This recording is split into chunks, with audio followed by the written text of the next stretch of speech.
Hello friends, आपण शिकतोय chapter ionic equilibrium standard 12 आणि आता आहे लेक्चर नंबर 9 आणि आजचा आणि महत्त्वाचा जो टॉपिक आहे तो आहे पीएच स्केल. पीएच स्केल याच्याविषयी तसं लोअर स्टँडर्डमध्ये 10वी मध्ये वगैरे सुद्धा आपण अभ्यासतो. इथे आपल्याला जरा डिटेलमध्ये जायचं आहे. What is a pH scale? pH scale is a scale of a simple number given to us by the scientist Sorensen. It ranges from 0 to 14. It tells us about the nature of the solution, whether acidic, basic or neutral. It also tells us about the concentration of H plus and concentration of OH minus in the solution. Now this is the pH scale. This pH scale ranges from 0 to 14, 0, 1, 2, 3 up to 13, 14. Here it tells us about the nature of the solution, whether acidic, basic or neutral. If the pH of the solution is 7, then the solution is neutral, and here the concentration of H plus is equals to concentration of OH minus is equals to 10 raised to power minus 7 molar. If pH of the solution is less than 7, then the solution is found to be acidic. If the pH of the solution is greater than 7, then the solution is found to be basic. म्हणजेच काय तर ही scale of a simple number आहे जी ranges from 0 to 14 आहे. ती सांगते की सोल्युशन न्यूट्रल आहे का ॲसिडिक आहे का बेसिक आहे. त्याचबरोबर कॉन्सन्ट्रेशन ऑफ H प्लस आणि कॉन्सन्ट्रेशन ऑफ OH मायनस यांचा सुद्धा अंदाज आपल्याला ती देत असते.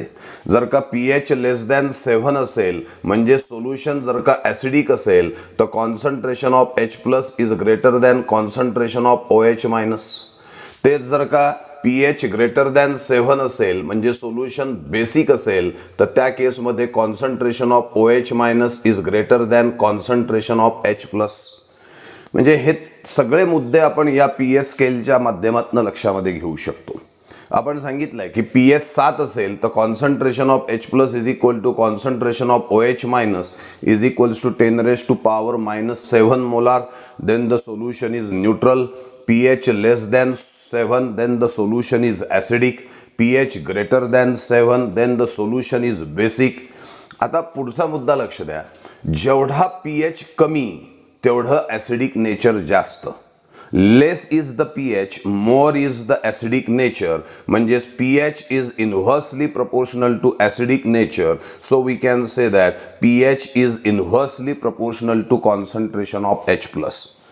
ॲसिडिक नेचर आणि कॉन्सन्ट्रेशन ऑफ H प्लस सोबत pH हा इन्व्हर्सली प्रपोर्शनल दाखवतो. म्हणजे जेवढा pH कमी असेल तेवढं ॲसिडिक नेचर जास्त असेल तेवढं concentration of H plus ion जास्त असेल. समजा आपण एक सोल्युशन घेतलं ज्याचा pH 5 आहे आणि एक सोल्युशन घेतलं ज्याचा pH 3 आहे. मग ज्याचा pH कमी आहे त्याचं ॲसिडिक नेचर जास्त. So the acidic nature of the solution with a pH 3 is greater than the acidic nature of the solution with pH 5. या नियमाने जर का आपण बघितलं की less is the pH, more is the acidic nature. For most acidic solution pH is equals to 0. Most acidic solution करता pH जो आहे तो किती असतो? 0 असतो. आता तेच या साईडला जर का आपण बघितलं तर pH ग्रेटर दॅन 7 म्हणजे सोल्युशन बेसिक आहे. म्हणजे याचा अर्थ more is the pH, more is the basic nature. जेवढा pH वाढत जाईल तेवढं बेसिक नेचर सुद्धा वाढत जाईल. आता या ठिकाणी एक गोष्ट लक्ष द्या की जर का pH 9 आहे, pH 11 आहे तर ज्याचा pH 11 आहे त्याचं बेसिक नेचर या pH 9 वाल्याच्या बेसिक नेचरपेक्षा जास्त असणार आहे. The basic nature of the solution with a pH is equal to 11 is greater than the basic nature of the solution with a pH is equals to 9. लक्षात द्या गोष्टी. आणि त्यामुळे pH is directly proportional to basic nature. pH is directly proportional to concentration of OH minus. म्हणजे जेवढा pH जास्त तेवढं basic nature जास्त, तेवढं कॉन्सन्ट्रेशन ऑफ OH मायनस सुद्धा जास्त असतो. मग या नियमाने जर का आपण बघितलं तर ज्याचा pH 14 आहे ते मोस्ट बेसिक सोल्युशन असलं पाहिजे. So most basic solution having pH is equals to 14. जेवढा pH कमी तेवढं ॲसिडिक नेचर जास्त, म्हणजे मोस्ट ॲसिडिक सोल्युशनचा pH आहे 7. जेवढं pH जास्त तेवढं बेसिक नेचर जास्त, म्हणजे मोस्ट बेसिक सोल्युशनचा pH आहे 14. एक गोष्ट अजून लक्ष द्या, 4 रिलेशन्स आपण इथे बघितले. pH is inversely proportional to acidic nature. pH is inversely proportional to concentration of H plus. On the other hand, pH is directly proportional to basic nature. pH is directly proportional to concentration of OH minus. हे जसे 4 relations आपण pH चे बनवलेले आहेत, 1, 2, 3 आणि 4, तसे 4 relation pOH चे सुद्धा बनतात. pOH म्हणजे काय सांगता येईल आपल्याला? तर pOH विषयी आपण सांगू शकतो की pOH is inversely proportional to basic nature. pOH is inversely proportional to concentration of OH minus ion. pOH is directly proportional to acidic nature. pOH is directly proportional to concentration of H plus ion. तर हे 4 मुद्दे आपण या ठिकाणी लक्षामध्ये घेतलेले आहे. तर all this is about the pH scale. अजून काही मुद्दे pH स्केल विषयी आपल्याला लक्षामध्ये घ्यायचे आहेत.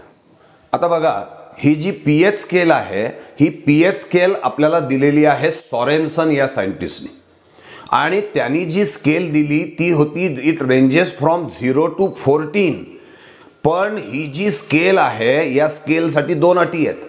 एक, ही स्केल लागू पडते ॲट 298 केल्व्हिन, आणि ही स्केल लागू पडते for the solution with a concentration up to 1 molar. बघा, 2 अटी लक्षात घ्या. पहिला मुद्दा सांगितला की 298 केल्व्हिनला अप्लिकेबल आहे, आणि दुसरा मुद्दा सांगितला it is applicable for the solution having concentration up to 1 molar. ज्या सोल्युशनचं कॉन्सन्ट्रेशन 1 मोलार पर्यंत आहे त्यांच्यासाठी ही स्केल लागू आहे, त्यांच्यासाठी ही स्केल 0 to 14च आहे. आणि आपल्याला अभ्यासाला हाच भाग आहे, लक्षात ठेवा. त्याच्यामुळे जर का आपल्याला MCQ मध्ये प्रश्न विचारला की pH इज, तर खाली ऑप्शनमध्ये असेल नेव्हर निगेटिव्ह, चूज करा. कारण सॉरेन्सननी दिलेली स्केल 298 केल्व्हिन आणि अप टू 1 मोलार साठी आहे, आणि ती स्केल 0 to 14 आहे, म्हणजे 0 पेक्षा खाली pH नाही, 14 पेक्षा जास्त pH नाही. म्हणजे याचा अर्थ pH is never less than 0 according to Sorensen, म्हणजे pH is never negative according to Sorensen. पण केव्हा? When the temperature is 298 kelvin and when the concentration is up to 1 molar. आता थोडं वेळा करता हे विसरा की कॉन्सन्ट्रेशन अप टू 1 मोलार नाही, आपण कॉन्सन्ट्रेशन त्यापेक्षा जास्त घेतलं म्हणजे सॉरेन्सनची अट मोडली. मग सॉरेन्सनची अट मोडली तर सॉरेन्सन म्हणतो मग आता pH 0 to 14 नाही, आता pH 0च्या खाली पण जाईल आणि 14च्या वर पण जाईल. मग काय मुद्दा आहे लक्ष द्या. पहिले, pH scale varies from 0 to 14 for the solution of concentration up to 1 molar. 1 molar concentration पर्यंत pH स्केल ही 0 to 14 आहे ॲट 298 केल्व्हिन. पण जर का आपण एक ॲसिडिक सोल्युशन घेतलं, ऐका व्यवस्थित, जर का आपण ॲसिडिक सोल्युशन घेतलं आणि त्याचं कॉन्सन्ट्रेशन जर का 1 मोलार पेक्षा जास्त असेल तर अशा वेळेला त्याचा pH 0 पेक्षा कमी सुद्धा असेल, म्हणजे तो निगेटिव्ह सुद्धा असू शकतो. काय बोलतोय मी बघा.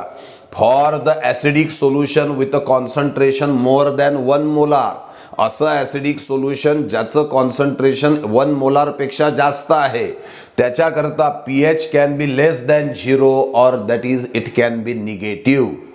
तसंच समजा आपण बेसिक सोल्युशन घेतलं having concentration more than 1 molar, मग अशा वेळेला त्याचा pH जो आहे तो 14 पेक्षा जास्त सुद्धा असू शकतो. काय वाक्य दिलंय बघा. For the basic solution with a concentration more than 1 molar pH can be more than 14. मग तुम्ही म्हणाल सर परीक्षेत प्रश्न कसा राहील?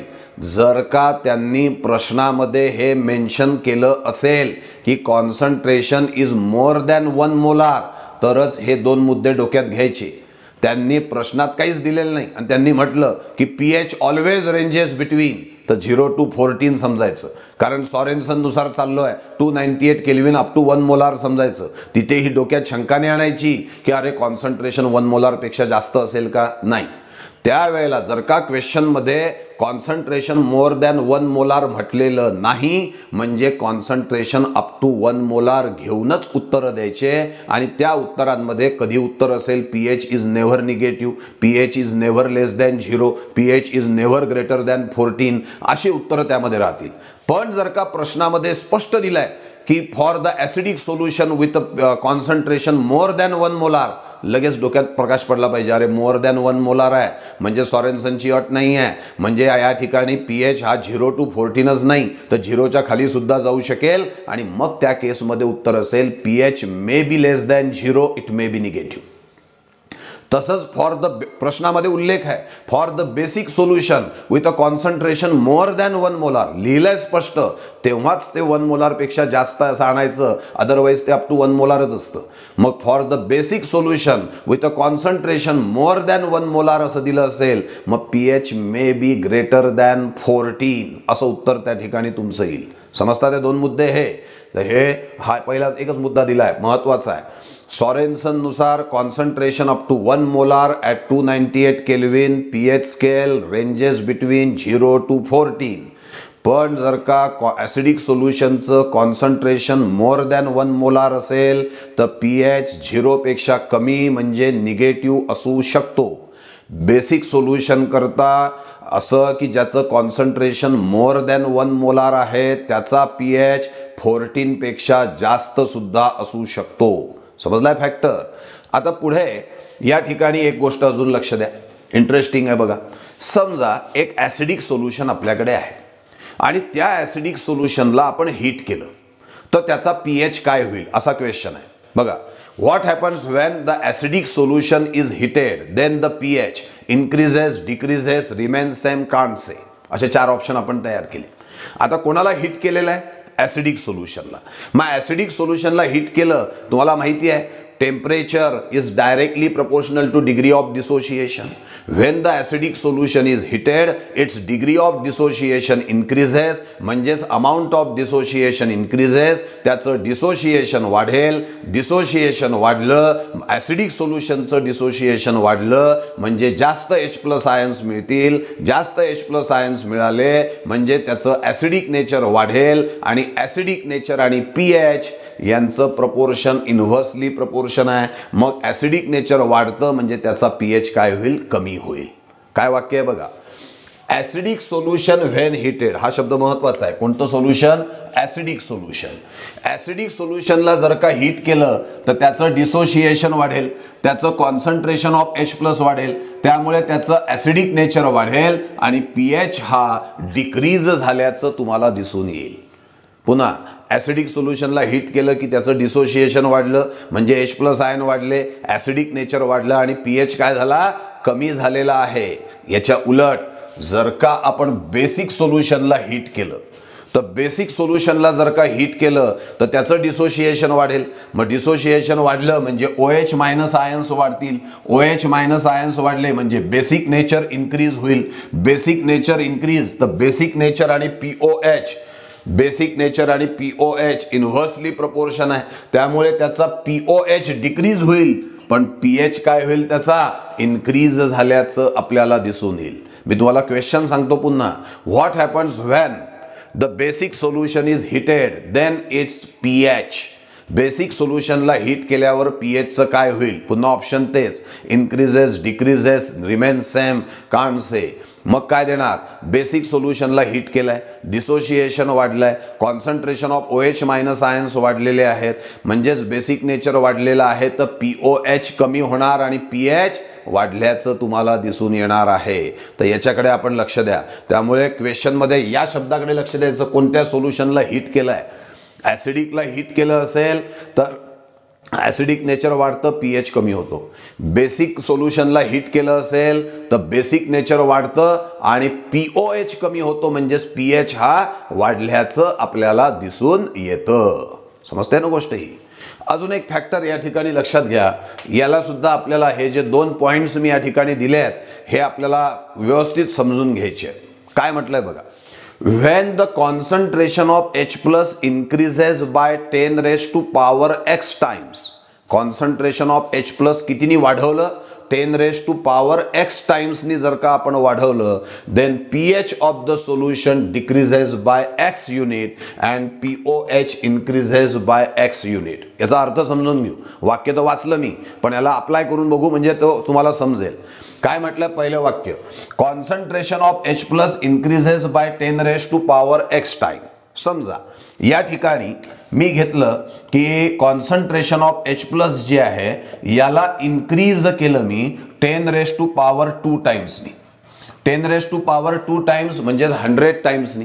कॉन्सन्ट्रेशन ऑफ H प्लस 100 टाइम्सनी वाढवलं तर 100 म्हणजेच किती, 10 raised to power 2.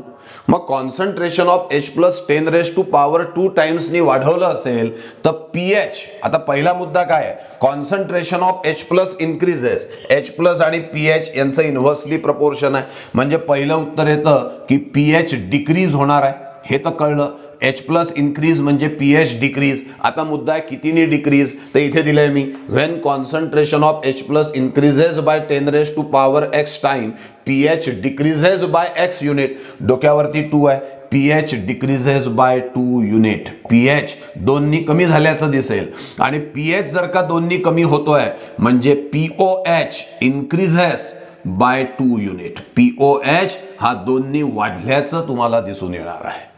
बघा हे 3 ओळी म्हणजे हे 3 ओळी आहेत, हे जनरल आहेत, हे एक्झाम्पल आहे. थोडं प्रश्न बदलू आपण. Concentration of H plus increases by 1000 times. Concentration of H plus increases by 1000 time. 1000 म्हणजे 10 raised to power 3.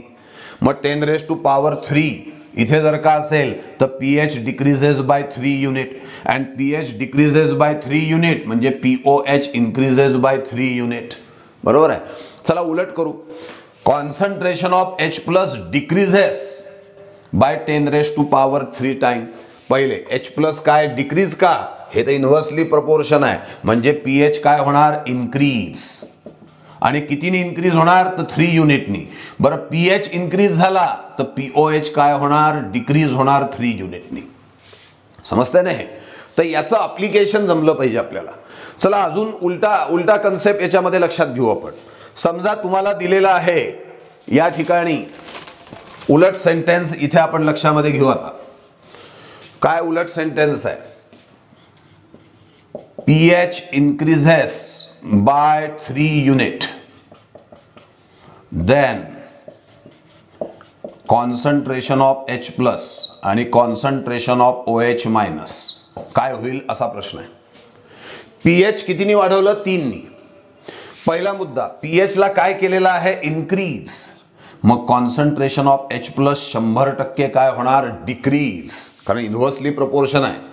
आणि OH मायनस काय होणार, इन्क्रीज. हे पहिले डोक्यामध्ये घ्या. pH increases H plus ion decreases. pH increases OH minus ion increases. हे directly proportion आहे, हे इन्व्हर्सली प्रपोर्शन आहे. इथे इन्व्हर्सली प्रपोर्शन आपण दिलेलं आहे. मग आता काय होणार, pH increases, concentration of H plus decreases. हे ठरलं. आता कितीनी, हे कितीनी वाढलेलं आहे, 3 युनिटनी. It decreases by 10 raised to power 3 times आणि it increases by 10 raised to power 3 times. लक्षात येत आहे. तर हा एक भाग इथे आपण लक्षात घेतलेला आहे. म्हणजे हे टू अँड फ्रो वापरता येईल तुम्हाला. कधी तुम्हाला H प्लस विषयी सांगतील, pH POH विषयी विचारतील. कधी pH POH विषयी देतील, H प्लस OH मायनस विषयी तुम्हाला विचारल्या जाईल. एक अजून घेऊ आपण. या ठिकाणी pH इन्क्रीज दिलेला आहे, त्याच्याऐवजी मी बदलतो जरा. या ठिकाणी POH म्हणू आपण. कोणाला म्हणू, POH. POH चला डिक्रीजेस करतो. POH decreases by 3 unit.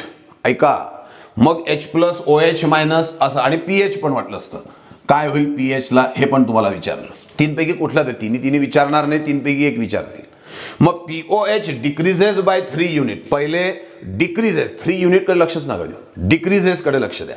POH आणि H प्लसचं रिलेशन बघा, POH H plus directly proportion आहे, हे पण डिक्रीज होणार. POH OH मायनसचं रिलेशन बघा, इन्व्हर्सली प्रपोर्शन आहे, म्हणजे हे इन्क्रीज होणार. आणि एक गोष्ट निश्चित आहे, POH डिक्रीज म्हणजे pH इन्क्रीज हे होणार आहे, कारण pH plus POH is equal to 14 आहे. मग एक जर का कमी झाला तर दुसरा वाढणार, कारण दोघांची बेरीज 14 होणार आहे. मग आता pH डिक्रीजेस बाय 3 युनिट म्हणजे pH increases by 3 unit. POH जर का डिक्रीज झाला 3 नी तर pH 3 नी वाढणार. पुढे POH decreases by 3 unit, concentration of H plus decreases by 10⁻³ times. Concentration of OH minus increases by 10⁻³ times. या वाक्याचा उपयोग करायचा आहे. When concentration of H plus increases by 10⁻x times, then pH of the solution decreases by x unit and POH of the solution increases by x unit. हे खूप प्रश्न याच्यामध्ये लपले आहेत. हे स्वतः प्रयत्न करायचे, नवीन आपण प्रश्न तयार करायचे आणि ते सोडवण्याचा प्रयत्न करायचा.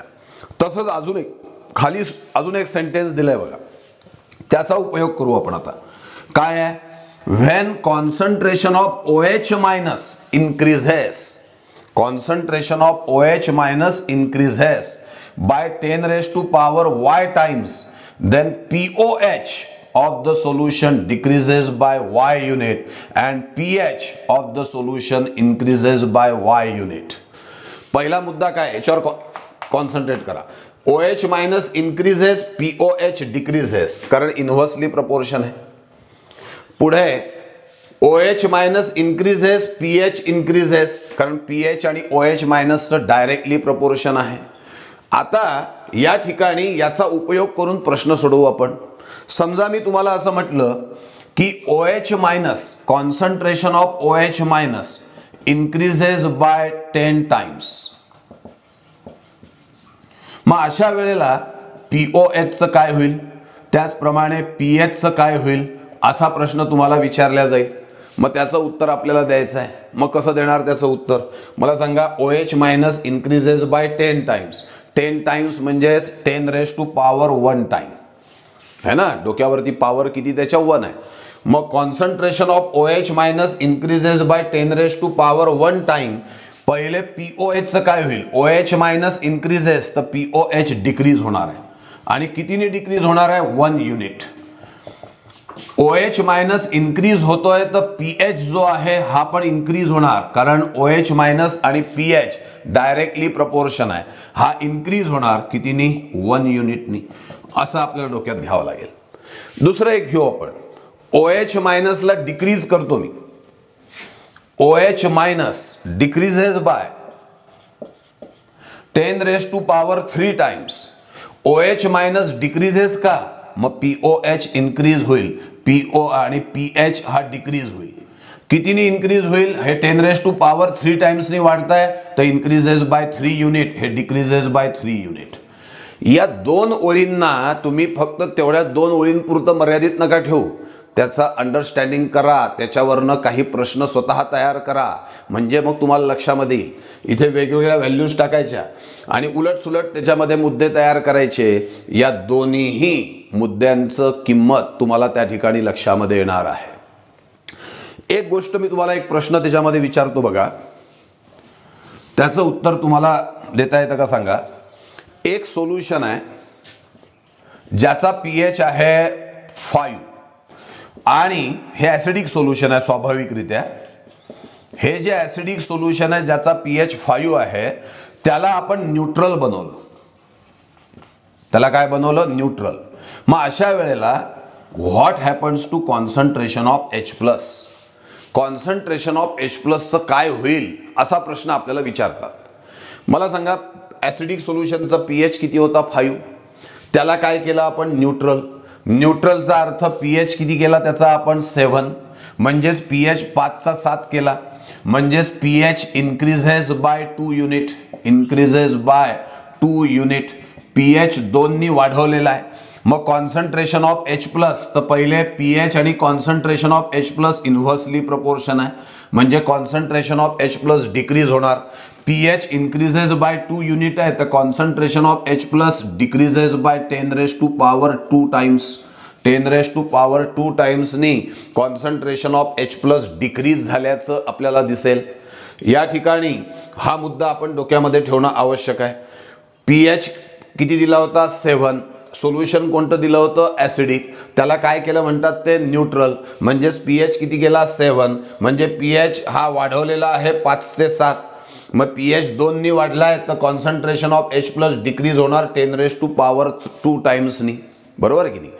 आता एक फॅक्टर अजून देतो, एक क्वेश्चन अजून तयार करता येईल। समजा या ठिकाणी तुम्हाला सांगितलेलं आहे एक न्यूट्रल सोल्युशन आहे, न्यूट्रल सोल्युशन दिलेलं आहे आणि त्या न्यूट्रल सोल्युशनला बेसिक बनवलं आपण आणि त्याचा जो pH आहे तो केला 10। मग आता सांगा या ठिकाणी कॉन्सन्ट्रेशन ऑफ H प्लसचं काय होईल आणि कॉन्सन्ट्रेशन ऑफ OH मायनसचं काय होईल आणि एक वाटलंच तर विचारू POHचं काय होईल, बरोबर आहे। असे 3 प्रश्न एकत्रित केले आपण। ऐका, सोल्युशन काय होतं न्यूट्रल, नंतर त्याला बनवलं बेसिक, pH केला त्याचा 10, मग काय बदल केलाय कसं लक्षात घ्यायचं, न्यूट्रल म्हणजे याचा अर्थ pH = 7, pH 7चा pH काय केला 10, यावरनं काय कन्क्लुजन निघालं तर pH इन्क्रीजेस बाय किती 3 युनिट, 3 युनिटनी pH वाढवलेला आहे। pH वाढवला याचा अर्थ सरळ आहे POH डिक्रीज होणार आहे, डिक्रीज बाय 3 युनिट, हे निश्चित झालं, POH डिक्रीजेस बाय 3 युनिट। आता H प्लसचं काय होतं ते बघू, मला सांगा pH काय झाला इन्क्रीज, pH इन्क्रीज आहे म्हणजे concentration of H plus decrease होणार इन्व्हर्सली प्रपोर्शन, मग कितीने डिक्रीज होणार, हा इन्क्रीज झाला 3 युनिटनी तर हा डिक्रीज होणार 10⁻³ टाइम्स। बरं, pH इन्क्रीजेस झालाय म्हणजे OH मायनस सुद्धा इन्क्रीज होईल, डायरेक्टली प्रपोर्शन आहे, म्हणजे इन्क्रीजेस असा आपण या ठिकाणी घेऊ, इन्क्रीजेस बाय 10⁻³ टाइम्स। अशा MCQ कडे तुम्हाला जावं लागणार आहे, म्हणजे सरळ सरळ तर बोर्डा करता pH स्केल काय वगैरे प्रश्न विचारून टाकतील, पण त्याचं अप्लिकेशन करता तुम्हाला या पद्धतीने शिरणं आवश्यक असणार आहे। हे जर का तुम्ही शिराल तरच तुम्हाला ते व्यवस्थित लक्षामध्ये येणार आहे। लक्ष द्या आता, मोनोबेसिक ॲसिड, आता मोनोबेसिक ॲसिड हे काय, तर हा असा ॲसिड आहे जो एका बेसला न्यूट्रलाइज करतो, एका बेसला म्हणजे एका OH मायनसला, जो एका OH मायनसला न्यूट्रलाइज करतो त्याच्याकडे एक H प्लस असतो, म्हणजे तो मोनोप्रोटिक ॲसिड आहे आणि त्याचं एक्झाम्पल आहे HCl। आता बघा HCl gives 1 H plus ion, 1 molecule of HCl gives 1 H plus ion, so it can neutralize 1 OH minus ion, म्हणजेच एका बेसला तो न्यूट्रलाइज करतो। मग एका बेसला न्यूट्रलाइज करणारा ॲसिड म्हणजे मोनोबेसिक ॲसिड, म्हणजेच असा ॲसिड ज्याच्याकडे एक H प्लस आयन आहे, त्यांचे उदाहरण आहे HCl, HNO3, HBr। दुसरा आहे डायबेसिक ॲसिड, जो 2 बेसला न्यूट्रलाइज करतो, 2 OH मायनसला न्यूट्रलाइज करतो, म्हणजे ज्यांच्याकडे 2 H प्लस आयन्स आहे। डायबेसिक ॲसिडकडे 2 H प्लस आयन्स आहे, उदाहरण आहे H2SO4, कारण याचं डिसोसिएशन झाल्यावर हा twice of H plus 2 H plus ion देतो। ट्रायबेसिक ॲसिड असा ॲसिड जो 3 बेसला म्हणजे 3 OH मायनसला न्यूट्रलाइज करतो, मग 3 OH मायनसला न्यूट्रलाइज करण्यासाठी याच्याकडे 3 H प्लस असले पाहिजे। बेस्ट एक्झाम्पल आहे H3PO4, फॉस्फोरिक ॲसिड। ज्याप्रमाणे आपण monobasic acid, dibasic acid, tribasic acid शब्द वापरले आहेत, तसेच मोनो ॲसिडिक बेस आहे असा बेस जो एका ॲसिडला न्यूट्रलाइज करतो, म्हणजे त्याच्याकडे एक OH मायनस असला पाहिजे, NaOH, KOH, NH4OH, काय नाव आहे मोनो ॲसिडिक बेस। असा बेस जो एका ॲसिडला न्यूट्रलाइज करतो, मग एका ॲसिडला म्हणजे एका H प्लसला न्यूट्रलाइज करतो, म्हणजे त्याच्याकडे एक OH मायनस आहे, म्हणजेच NaOH, KOH, NH4OH हे त्याचे एक्झाम्पल आहे। डायॲसिडिक बेस असा बेस जो 2 ॲसिडला न्यूट्रलाइज करतो, म्हणजे याच्याकडे 2 OH मायनस आहे, CaOH/2, MgOH/2। ट्रायॲसिडिक बेस असा बेस जो 3 ॲसिडला 3 H प्लसला न्यूट्रलाइज करतो, म्हणजे याच्याकडे 3 OH ग्रुप आहे, एक्झाम्पल आहे AlOH/3। असे आपण नावं भविष्यात वापरणार आहे, म्हणून ते आत्ता सांगितले. Mono acidic base, di acidic base, tri acidic base, mono basic acid, di basic acid, tri basic acid, असे आपण काही मुद्दे लक्षामध्ये घेतलेले आहेत. समजतंय ना हे?